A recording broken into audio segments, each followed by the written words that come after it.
You're listening to Send This to Your CEO, the B2B Tech Marketing Podcast, presented by 4B Marketing. Explore the world of B2B tech marketing with industry insiders and experts. Our episodes are packed with the latest insights, strategies, and trends to help you stay ahead in this ever-evolving industry. Whether you want to sharpen your marketing skills or keep up with tech developments, we have everything you need right here. First off, I want to thank everybody for joining. My name is Sam Grise. I'm the Director of Strategy with 4B Marketing.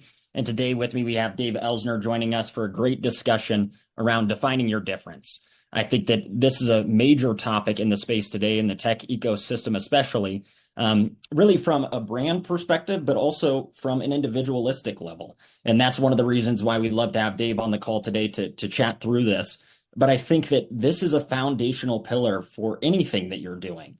Defining your difference of what you're bringing to the marketplace, whether it's coaching baseball or it's selling something or it's running a business, you need to have some kind of differentiator, and really understanding that to the marketplace is what's really foundational so that your sales team can go have success, your product can have success in the marketplace, and it really needs to start at the beginning. But before we dive in too deep, I want to go through some quick introductions here of who we have on the call today. Dave, why don't you go first? Really excited for the discussion. Sure. Dave Elsner. Hey, I was in tech sales for a 30-year career and did just about every job from BDR all the way up to Executive Vice President of Sales. I was privileged along the way to work with 3 startups. The first one we took from 0 to 300 million.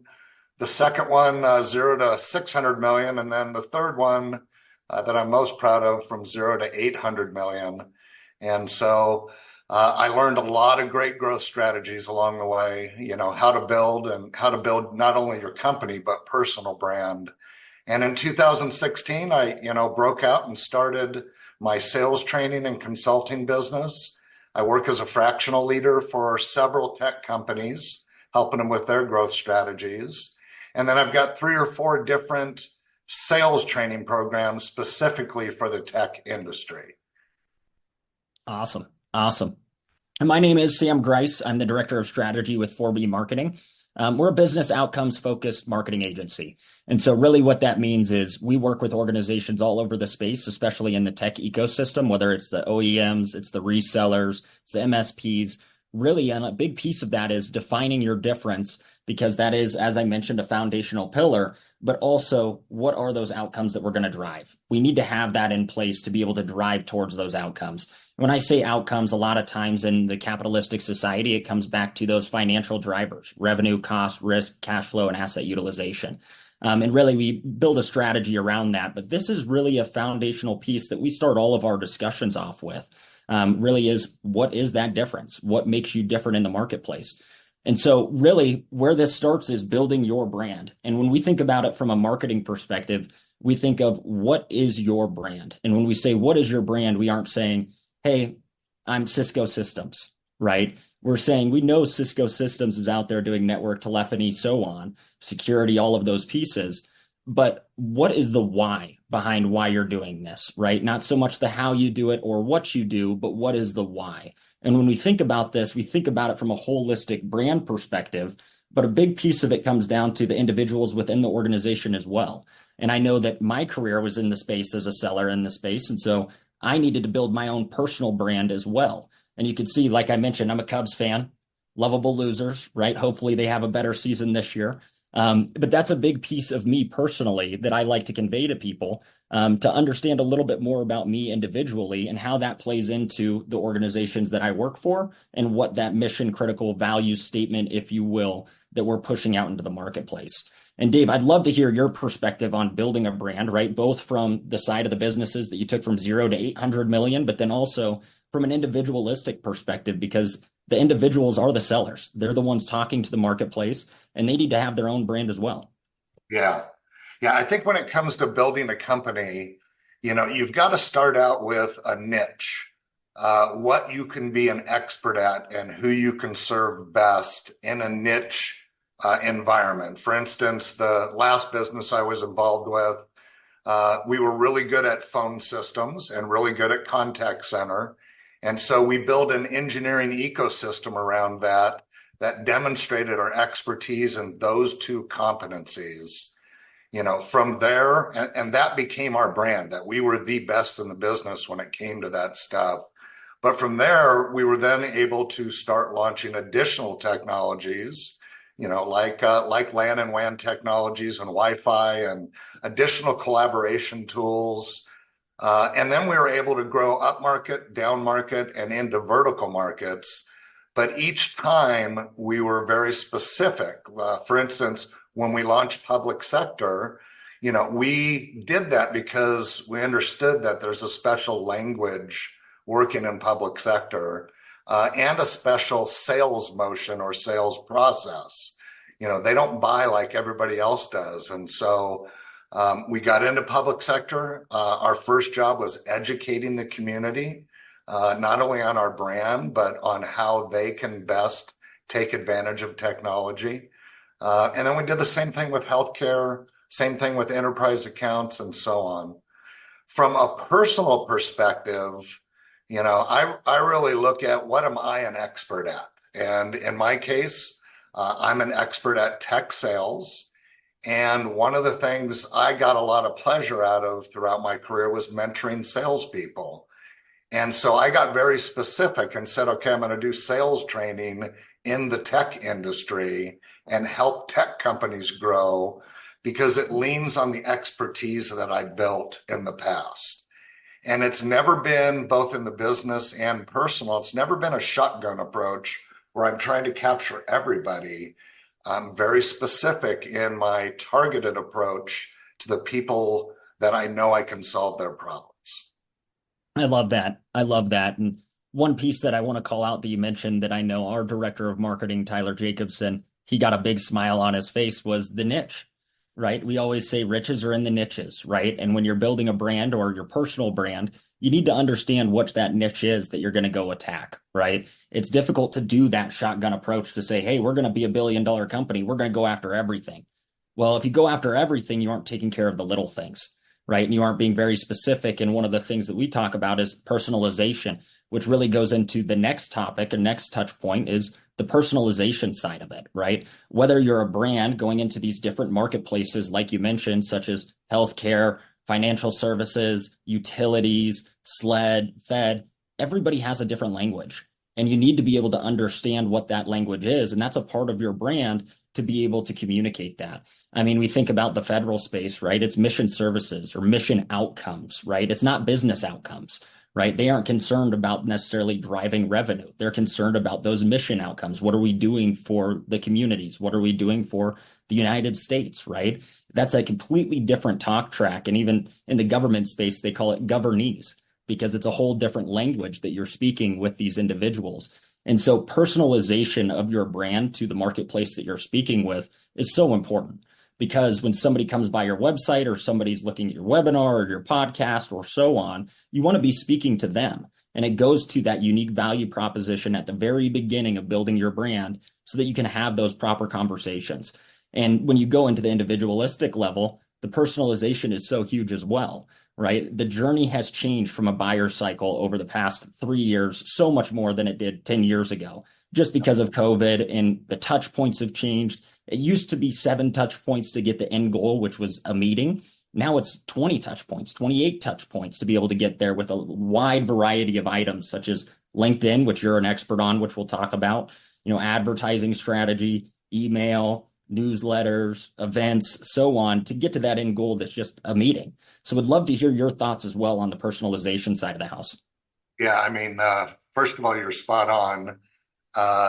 Sales has changed quite a bit because the buyers have changed. And we've all heard it. They have access to so much information that when they identify a problem, they do their own research and then they go shopping. And what you want to be is a person that they recognize that they need to shop. And with that, you need to have a brand out there via LinkedIn, via a website, like you said, via email marketing and or email.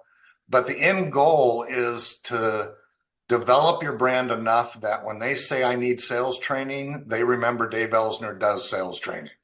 and that I'll be one of those 2 or 3 choices, that creates inbound for me from my community. And my community comes from personalization. It's from networking primarily on LinkedIn. I've built a network of about 20,000 people in my ICP that sees my content, but more importantly, I engage with their content and try and be insightful so that my brand is constantly in front of them. And often conversations start, which then break out into instant messaging. And that may not be an opportunity every time. It may be me just giving advice, but at least my brand is there and I'm now personally connected to this person that I never knew before. And I'm having conversations about their problems and how I can help. And it's really pretty phenomenal. I mean, I'll show you later my messaging and my engagement on LinkedIn. It's a big part of my daily job because that's where I get all of my business. So personalized, messaging to these people is really important as well. I do a good study of somebody's profile to find out what they're all about, what problems they might have before I have a conversation with them. And I think they respect the fact that I took the time to learn about them and their business and be more personalized in my approach. Definitely. And there's two things that you mentioned there that I absolutely love. One is inbound. Yeah. Who doesn't love inbound as a salesperson, right? It is the best thing in the world to have an inbound lead come in. And when you have an inbound lead come in because you're an expert in that field and you're sharing content on LinkedIn and they go, hey, Dave does this, or oh, Sam does this, right? I mean, I personally had it happen to me this week, and I was like, oh, that is the greatest feeling in the world because you're providing value. And as a salesperson, that's the number one thing that we want to do. Of course, we want to help the business, and of course, we want to land a contract, but the value side of it is what we always want to provide up front. And having that personalization up front of whether it's an outbound outreach or your profile on LinkedIn to be able to show your expertise in that field, you get to hit that on 2 fronts, right? You get the inbound, which is great, but then also you're providing value up front, which is the best thing about being a salesperson, right? Is being able to provide that value. So those were the 2 pieces that I wanted to touch on that you mentioned that I absolutely love. Again, the inbound side, of course, we want more of those things. Really, the next piece that I wanted to touch on is, the stakes are low here, right? You don't have to do this to be successful. But if you do it, the reward is super, super high, right? And one of the examples that I like to touch on is when we look at a holistic brand, and we're talking about the tech space specifically, how many companies are out there that say, hey, we've got the best engineers, right? That's their differentiated statement. I've got the best engineers, right? We've got world-class customer service. Well, everybody's saying that, right? What is truly that differentiator, right? Yeah, you've got great customer service, you've got great engineers, but so does your competitor down the street. It's all plastered over their website. What is truly the why that makes you different, right? It could be the fact that you have great engineers, but why, right? What is the process that's different that's going to be differentiated to the marketplace? And especially when we look at the social selling side of the house, because that's changed the module, if you will, from a sales perspective, having that expertise in that field and pushing that out there can truly be a differentiator. And I think that a lot of salespeople look at LinkedIn from a perspective of, hey, I can gather information about this prospect that I'm talking to, and I can collect information and try to have a conversation with them. But very few have taken this to the point of, hey, I'm going to go be an expert in this field. And there's somebody that I'd love to call out, and he doesn't even know this, but I follow him and I've been friends with him for a long time, and his name is Jacob Karp. He is somebody that absolutely has taken this by storm from a perspective of, hey, I'm going to build my own brand. And he's worked for great companies and still works for great companies, but he's getting inbound leads now for conversations. And he's built a process around building his own brand for those companies that he's working for. And he's an expert in the field now. And so his business, and he talks about his sales journey personally of being, 28 years old, first software job, trying to figure out how to get into accounts and really investing into himself for this process and the difference that it's made. But I'd love to hear your perspective on this as well, Dave. Yeah. First of all, let me just comment on the inbound.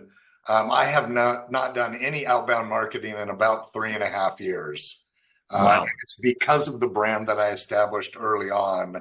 it started with referral-based networking. I went to all of the people that I worked with in the past to let them know about my new business venture, and from there, you develop this brand that you get this word of mouth going within that referral-based networking.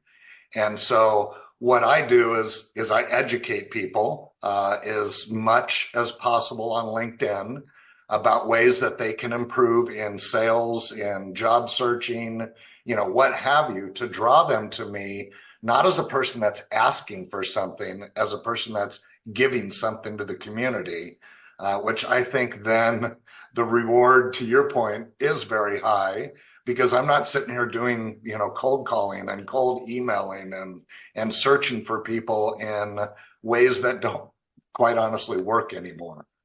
And so inbound is where it's all about, and then the reward becomes high as a result of that and what you build. Definitely. And something that you just mentioned to me that I'd want to touch on is, your personal brand was built before, right? You had great experience with your referral network, but this personal brand started way before the past 3 years of the tech sales coach and building this business, right? Yes. It started before that, how you interacted with people, the education you were providing them, the value you were bringing up front, and then it's progressively gone to that. This isn't something that you can just flip a switch on, right? It's not something that's going to happen today, but you need to start putting those steps in place to be able to get to that point. Right. And so for you, the success that you saw was the groundwork that you laid before you probably even knew that you were laying that groundwork. Right. Yep. But that helped build to that point. Yeah, and it doesn't happen overnight. I mean, when I launched, it was 4 months before I got my first inbound. Yeah, I got some good opportunities because of my network along the way, to get things going. But the first person that ever reached out to me and said, "Hey, I've got a problem. Can you help?" was 4 months into being very rigorous with social selling every day. Definitely. Definitely. And when we take it to a higher level from a brand perspective, it's the same mentality, right? It's providing value, it's providing education. We talked about the buyer journey changing, right? But how are you meeting those buyers that are doing their own education in the marketplace, right? Is it Google searches? Are they going to Reddit threads? What are they searching on? And that's really where the marketing side comes in to provide that value. One of the things that we always talk about as well is, you're building your own brand, or you're building your business's brand. But a lot of times we lose sight of really what we're trying to do for the marketplace. And we look at the website, and the website says, "I'm the greatest engineer. I'm the greatest technology. We do this, we do this, we do this, we do this." And then we forget about the fact that we're here to help you.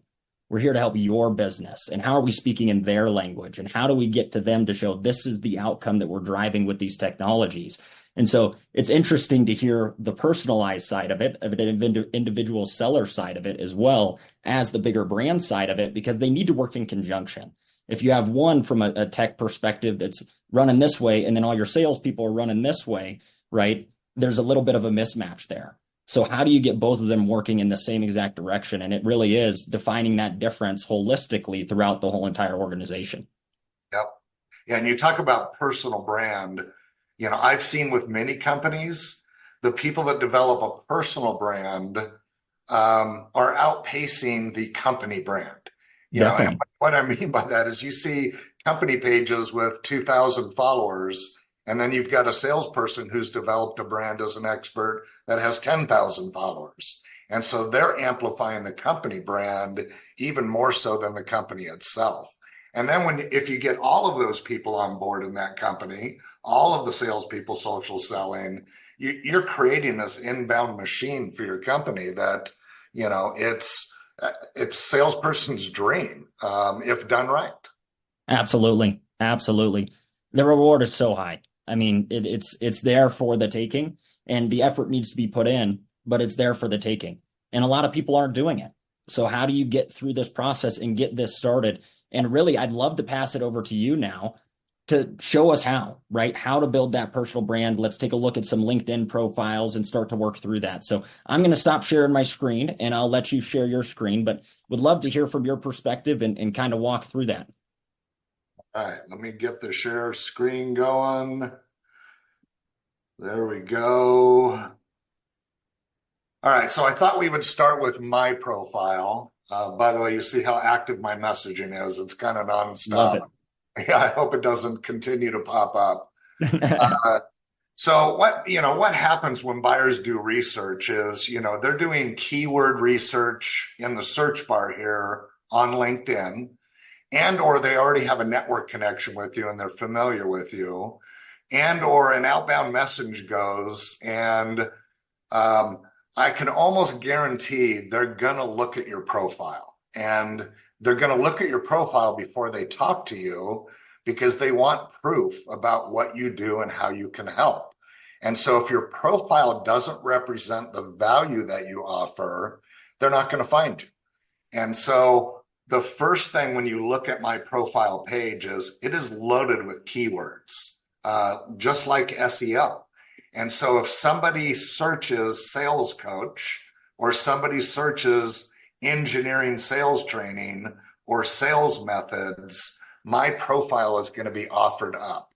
I also make sure that all of that stuff is represented in my banner.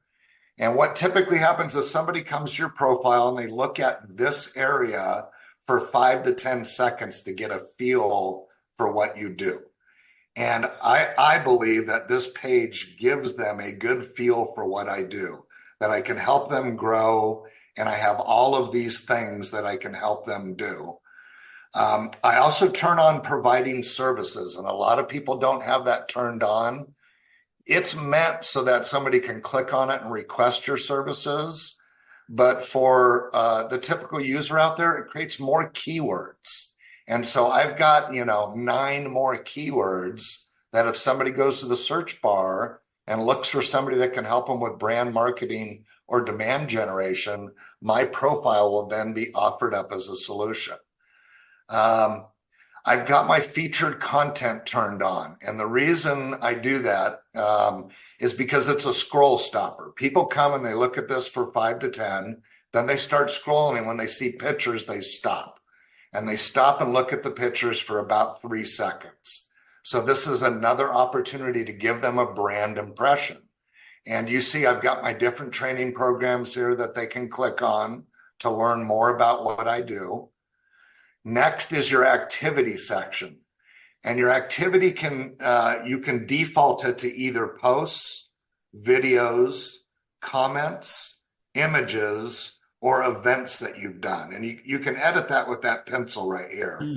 I have mine set to video because I do a lot of video presentations and video training. And then I use those excerpts to basically publicize my business.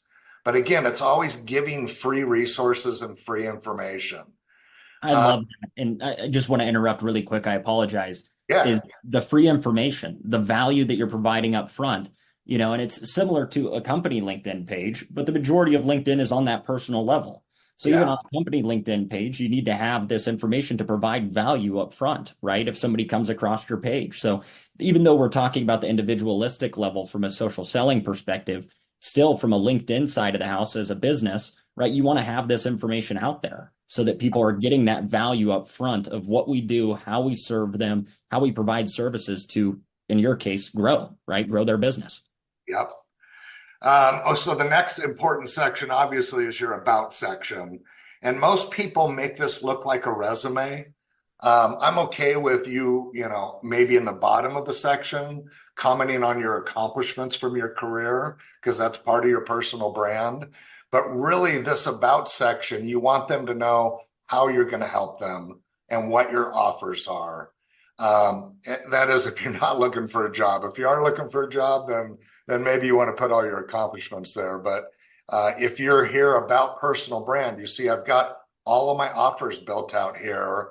And that's because this is where people go to find out about you. And then finally, down here in the experience section, I've got that all filled out for every job that I'm working. Licenses and certifications, all of my skills are turned on. And then I get recommendations from my customers on a regular basis. And then I also make sure that I follow the appropriate groups. But one thing I want to definitely point out to you is you notice on my page, you can book an appointment with me. And as you scroll down, that book an appointment appears up here. Oh. And then if you go look at any of my posts, and here's my post about us redefining. You'll notice that right up here in my headline, they have another opportunity to book an appointment with me. And so every post that I put up gives the potential buyer a way to connect with me. Man, And I so just learned something new there. I just yeah, learned something new with the book and appointment. And it's funny because that aligns to the overall marketing approach as well. And something that we talk about from a business perspective is, how many call to actions are you giving those people that are coming across your website, and what do they look like? Right? yeah, We want it to be a seamless process, and that allows for that seamless journey of a potential prospect, a potential partner, so on, to meet with you because you're allowing them a spot to communicate to you in everything that you're doing. that's right. Yeah, and a lot of people don't even have their contact info all set up. You can put 4 different websites. So I have my YouTube, my company page. I've got my Calendly for my address so they can go straight to my calendar and book time. It's kind of baffling that people use their Gmail account when what they're trying to do is promote their business. And so let me just show you a couple other examples of people that I have worked with in the past. This is Michelle Harville. She works for a very large security company called Trellix. And, one of the things you'll notice is quickly you can see what she does. And her headline doesn't scream, I'm a salesperson. It says she helps people prevent loss. And so what that does is causes curiosity for them to start scrolling that she is into data recovery, cybersecurity. But then we've got this. And Michelle not only takes the time to educate people, but she allows people into her life. You see that there's a video here of her and her son doing some work on the computer together. And as a result, I've seen Michelle go from less than 500 connections to 1,000 in a very short amount of time. You notice she has all her video turned on. You notice her about section is about the company itself. She's up in Canada. She went ahead and explained more about the business here. She's got her volunteering, her certifications, her skills, and recent recommendations. And then another one that isn't one of my customers that I'm always impressed with is this gentleman's name is J.R. Butler. And he helps athletes, professional athletes, move into the business world when they're ready to retire. It's called the Shift Group. And he has, in 4 short years, turned this into a multi-million-dollar agency. He quickly gets right to the point. I get athletes and veterans dialed in to be sales professionals. He's posting content daily. And if you look at his posts, not only is he posting daily, but when I look at his comments, he's super engaged with people. And primarily the people he engages with are his prospects. And if there's one thing I would leave you with developing a brand on LinkedIn, your profile is important, your content's important to educate and give people information that helps them. But engagement is where it really is at. By commenting on other people's posts, they see that as you adding value to them in their networking, and you often get replies and separate messages as a result. As I scroll down here, you can see how many people have commented on this one post that he put up, but he's always replying to that post. So this guy just says 2 legendary coaches, and he replies almost every single time. And so my guess is JR spends more time engaging than he does on content. And as a result, it's helped him build a brand that draws people to him. And then just one final note, when you make a comment on a second degree, they're probably going to look at your profile. And that's why if you go back to, you need a profile that shows all your value and why extremely important that is. So I'm going to minimize this. Sam, any other questions before I share some of the assets? Yeah, I just had a couple of questions for you. You mentioned some priorities as far as, what's going to be the most effective, right? Commenting and being engaging in that content. From a process perspective, as somebody's getting started in this, right? First time, stakes are low, rewards high. What's the first place to start? Is it the profile build because people are Yes. commenting and coming back to you? And you Yep. may have this coming up on kind of the plan, if you will, but what's that, you know, first thing that I should start with? And then what's number two? Yeah, so there's a couple different courses. I'm involved with two other guys where we train individual, solopreneurs, 1 hour every 2 weeks, and we teach them this method. I also teach this method to companies, and Mm. so it's 6 steps to being a social seller. It starts with understanding the modern buyer and how they like to be approached. I'm sure you guys have all got the connect and pitch, where you get a connection request, and the minute you click accept, you're getting a message that says, "Can I get 15 minutes of your time?" That's a big no-no. Yeah, And we so, we call that the pitch slap yes, the because you pitch get slap. slapped across the face with it immediately, and then the next thing you know, 2 days later, you get another one. 2 days later, you get another one, and you're like, I don't even know who you are really, Yeah. So Yeah. So step number one is understanding how to approach the modern buyer so you don't burn your brand. Step number two is demonstrating your expertise, which is update your profile. Step number three is how to search for your ideal client and engage with their content to create enough curiosity for them to come look at your profile. Then it's what kind of content to demonstrate you're a subject matter expert. And then step five is connect. And I mean, total opposite of the pitch slap.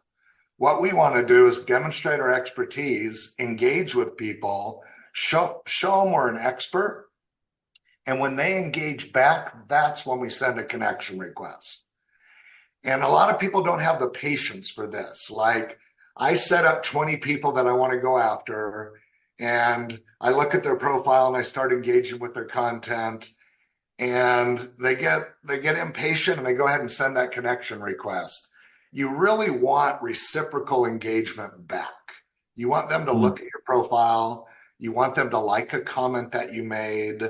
You want some kind of trigger or open door to then send that connection request.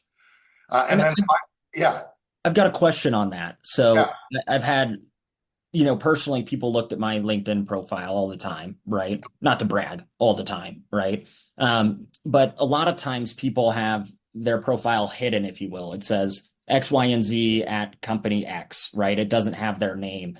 From our perspective, or somebody building out their LinkedIn profile and so on, do you recommend them being hidden? Should it be their full name? Do you have a preference on that? Just out of curiosity. I mean, I would never accept somebody that has that stuff hidden. If I don't know who you are, or how you can help me, or how we can work together, why would I want to put you in a networking relationship with me? And And you also bring up something else really important, and that is when you send a message to somebody, they see this headline. So mm, when I send a connection request to somebody, it says Dave Elsner wants to connect, and they see the beginning of your headline.